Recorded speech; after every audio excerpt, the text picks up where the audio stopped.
Petit retour à chaud du stage que je viens d'animer de 7 jours en Drôme. Donc c'est un stage qui, de mon point de vue, va vraiment être une référence pour moi, en tout cas dans tout ce qui est gestion de groupe. C'était un stage qui m'a demandé de l'exigence, ouais. Et c'est là que je me rends compte qu'en fait, encore une fois, alors si vous me connaissez un peu, vous savez que je dis souvent ça, mais qu'un problème devient une solution. C'est-à-dire que je me sais hyper exigeante envers moi-même, ce qui fait que souvent ça m'emmène dans des trucs durs au niveau perso, où je vais vraiment pointer du doigt le truc, être pleine de jugement par rapport à moi-même. Et là, en fait, cette exigence par rapport à moi-même, j'ai trouvé que je pouvais la mettre aussi au service d'une excellence. Et ce qu'on a touché sur ce stage-là, aussi confortable et inconfortable qu'il puisse être, pour moi, ça a été vraiment d'une très grande richesse. En fait, pour vous expliquer très rapidement, les stagiaires qui venaient de ma région, enfin Vannes, Saint-Nazaire et Nantes, donc c'était organisé, elles étaient 6, elles s'étaient organisées en covoiturage, donc elles sont descendues à 2 voitures. Donc le premier jour, elles descendent et le stage commence à 18h. Voilà, on commence par s'installer et prendre un premier repas ensemble. Et en fait, pendant ce premier repas, je me suis vue être hyper bousculante, vouloir les titiller, une espèce d'humour un peu grinçant. J'étais dans une facette de moi-même que je connais bien et que je sais que en fait, cette facette-là, c'est vraiment le scorpion qui sent qu'il y a quelque chose qui est gênant, un truc tabou, qui est pas dit, qui est pas posé sur la table et en fait, je me sentais toute rouillée, quoi. C'était assez étrange comme sensation et du coup, bon, maintenant, je vous dis ça, sur le moment, je m'en suis pas rendu compte. C'est en m'observant faire et en décortiquant tout ça dans les 2 premières nuits où j'ai très très peu dormi, parce que je sentais qu'il y avait quelque chose qui posait problème. En gros, la première journée, vraie journée de stage, comme sur tous mes stages et tout au long du stage, tous les jours, je reçois chaque personne à peu près un quart d'heure, 20 minutes en individuel. Donc soit c'est un moment où je fais un massage, ou un shiatsu, ou un soin énergétique, ou alors on parle. C'est un moment privilégié en tête à tête avec moi, ce qui me permet moi de jauger un peu le groupe et de pouvoir soit dans l'énergie assouplir des choses, soit vraiment poser des problèmes qui n'ont pas osé, qui n'ont pas encore été posés à même le groupe. Et là, au fur et à mesure de la première journée, je me rends compte qu'en fait, il y a eu un très gros conflit qui n'a pas été nommé pendant le covoiturage et que en fait je suis en fait le catalyseur de cette énergie et c'est pour ça que je me sens hyper électrique et que je vais titiller tout ça et que je vais un peu je vais au conflit. En fait c'est ça, je vais vraiment au conflit. Je me vois aller au conflit. Tout ça pour dire que du coup, ce stage au début de la première journée, j'ai vu des signes qui me rappelait un autre stage qui est un peu un ancien stage curseur, enfin pas curseur mais de référence, où à sortir de ce stage-là, je me suis dit plus jamais ça. Plus jamais je ne vis un stage de cette manière-là. Des stagiaires, elles étaient 9 et ça avait été très très compliqué à gérer pour moi dans le cadrage parce qu'il y avait en fait une et deux personnes qui posaient problème et qui finalement ont tiré le groupe vers le bas et je me lui suis laissée happer par ça et voilà. Donc dans ce stage dans la Drôme, je prends conscience que ce qui me hérisse le poil, c'est que je sens qu'on est en train de tendre, dès le premier jour, qu'on est en train de tendre vers ce fameux stage qui est ma référence de plus jamais ça. Dans mes nuits d'insomnie, je décortique tous les trucs, je vais chercher à l'intérieur de moi qu'est-ce qui a fait dans mon stage de référence qu'on en est arrivé là juste à la fin du stage, qu'est-ce qui change par rapport au stage d'aujourd'hui. C'est qu'aujourd'hui, je suis OK pour me positionner. Chose que je n'avais pas fait sur mon stage de référence. Je m'étais positionnée, mais peut-être l'avant-dernier jour ou peut-être le dernier jour. Et c'était trop tard. En fait, ouais, c'était vraiment trop tard. Et pour moi, il était hors de question que ce stage dans la Drôme m'épuise énergétiquement parlant, psychiquement parlant, émotionnellement parlant. C'était hors de question que je revive ça. Donc, j'emmagasine, je refais la journée, la première journée. Tout ce qui a été dit en individuel et en groupe, tout ce que j'ai pu voir des alliances qui étaient en train de se créer contre d'autres personnes et des non-dits émotionnels, des gens qui allaient se cacher pour pleurer quand une réflexion était faite en groupe, des stagiaires qui venaient me voir en aparté et qui me disaient non mais on en est encore là quand même, les conversations sous-entendu, moi je suis plus haute que ça et hors de question que je participe à ce genre de conversation. Et donc ce qui m'a amené au deuxième petit déjeuner à mettre carte sur table. Alors là, je sais que peut-être je vais choquer des gens dans le développement personnel, mais pour moi, si j'avais pas... Enfin, en tout cas, c'est une clé que j'ai trouvée pour débloquer le truc et pour oser aller voir ce qui m'intéressait réellement. Parce que voilà ce qui s'est passé. En fait, sous couvert de développement personnel, de bienveillance, c'était des gens qui... Toutes les 6 stagiaires étaient des stagiaires qui avaient toutes déjà beaucoup travaillé sur elles, qui avaient des chemins différents, certaines que je connaissais très bien, d'autres que je connaissais pas, ou peu, qui avaient différents chemins, mais toutes, je dis bien toutes, avaient déjà depuis longtemps travaillé sur elles-mêmes.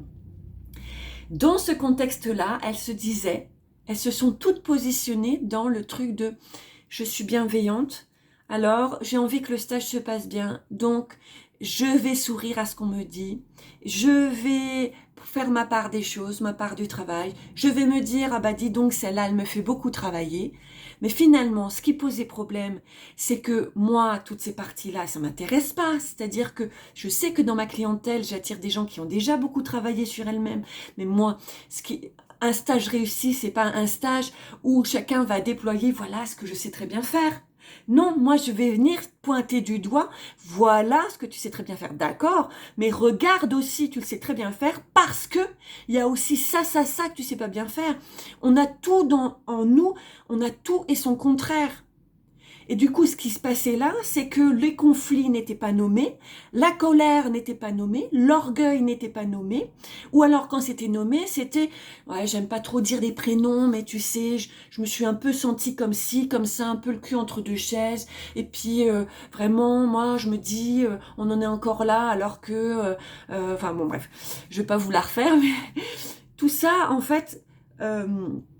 ce fameux petit déjeuner là où j'ai joué carte sur table, j'ai dit clairement, voilà, telle personne, en la regardant, se positionne comme ça dans le groupe. Voilà comment moi je vois les choses. J'ai décortiqué les trucs. Pourquoi est-ce qu'elle se positionne? Vous le savez très bien, c'est parce qu'elle ne se sent pas entendue dans son besoin. Pourquoi? Il s'est passé ça, ça, ça. Telle personne est arrivée en retard alors que tout le monde s'était réveillé à 4h, 4h30 du matin pour préparer le covoiturage. Telle personne a eu telle et telle réflexion. J'ai tout décortiqué en osant dire très clairement les choses. C'est toi qui attaques quand tu dis ça. C'est toi qui viens sentir quand tu dis ça. Parce que finalement, sous prétexte de développement personnel et de pas pouvoir faire mal les choses, eh ben on finit par être, de mon point de vue, ce qu'on cherche ne pas être, c'est-à-dire des personnes malveillantes.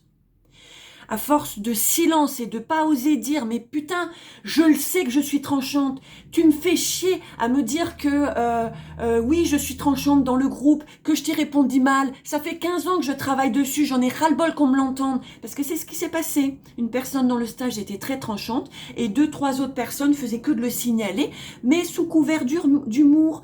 Mais quand en face la personne se sent humiliée, c'est pas de l'humour, c'est de l'humiliation. Donc tout ça a été pointé du doigt. Et du coup, la note était donnée pour le stage et c'est ça qu'on est allé voir, une espèce d'exigence dans notre authenticité. Ça me met dans une émotion. Et du coup, moi aussi, à chaque fois, je suis allée voir l'intérieur de moi.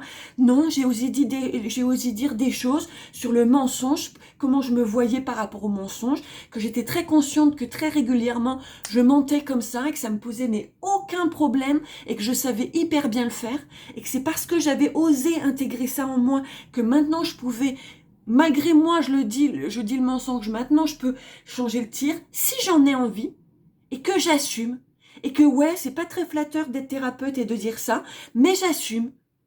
J'assume, c'est comme ça, parce que je ne cherche plus à être une bonne personne, je cherche à être moi. Et être moi, c'est aussi être en colère quand quand je me suis levée à 4h30 du matin pour covoiturer et que j'arrive pour aller chercher une personne et elle est 1 heure en retard. Elle n'est pas prête, sa valise n'est pas prête, alors que je sais que je dois retrouver les autres et que ça va mettre en retard tout le monde. Ouais, c'est chiant. Donc voilà, sur ce stage-là, alors que je passe mon temps à dire qu'on ne parle pas beaucoup dans mes stages, on n'a fait que de parler, parler, et à chaque fois je décortiquais. Et j'avais une espèce de curseur, là c'est de la jalousie, paf, je nommais ça. Tu dis ça parce que tu as un regard de thérapeute, parce que tu as un regard de personne qui a beaucoup travaillé sur elle, mais va sentir au fond de toi qu'est-ce que c'est, va sentir ça, vas-y, sens-le, qu'est-ce que c'est. En fait, il y a cette personne-là qui est bienveillante, en fait, en face de l'autre personne qui te met en colère. Mais il y a aussi de la jalousie. Et pourquoi tu ne lui dis pas la colère? En fait, elle te sert de prétexte. Ta fausse bienveillance, elle te sert de prétexte à pas dire ta colère. Et ben ça, dans mes stages, c'est pas possible. Ça, ce n'est pas possible. Quand vous venez travailler avec moi, quand vous venez être accompagné sur plusieurs jours avec moi, c'est pour ça que les stages durent 7 jours, c'est qu'on a des choses à dire. Moi, ça ne m'intéresse pas de savoir ce que vous savez très bien faire, parce que sinon, il n'y a pas d'intérêt. Bien sûr, je vais vous valoriser. Pour moi, la bienveillance, elle est là. La bienveillance, elle est là. Le mieux-être, il peut être atteint qu'à partir du moment où on va vraiment dire les vrais mots. À un moment donné, il y a 2 personnes qui étaient en conflit sur un sujet précis, et à un moment donné, il y a une des stagiaires qui dit « Mais tu sais, moi, au fond de moi, j'ai de l'amour pour toi. » Non, mais oui, je sais. Mais c'est pas ça que je veux savoir, moi. Je veux que tu me montres l'autre carte, celle qui a envie de la dégommer. Moi, je vous perçois en images. J'ai l'impression d'avoir des films devant moi quand vous parlez. Et ça, je l'ai depuis mon enfance. Le nombre de fois où je me suis retrouvée en face de gens où je sentais que ça hurlait, c'était rougissime, ça bouillonnait à l'intérieur, et que la personne me disait « Ah non, mais moi, c'est vert en moi.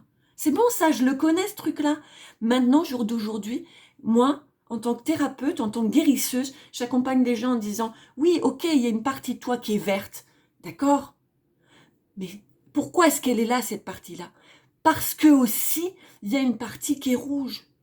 Il y a une partie qui est rouge, qui hurle. Et cette partie-là, elle a besoin d'être exprimée. Et quand j'ai dit ça en stage, il y a une stagiaire qui me dit « Oui, mais ça fait mal. Si ça sort brut de décoffrage comme ça peut faire mal à l'autre. » Mais oui, ça peut faire mal à l'autre.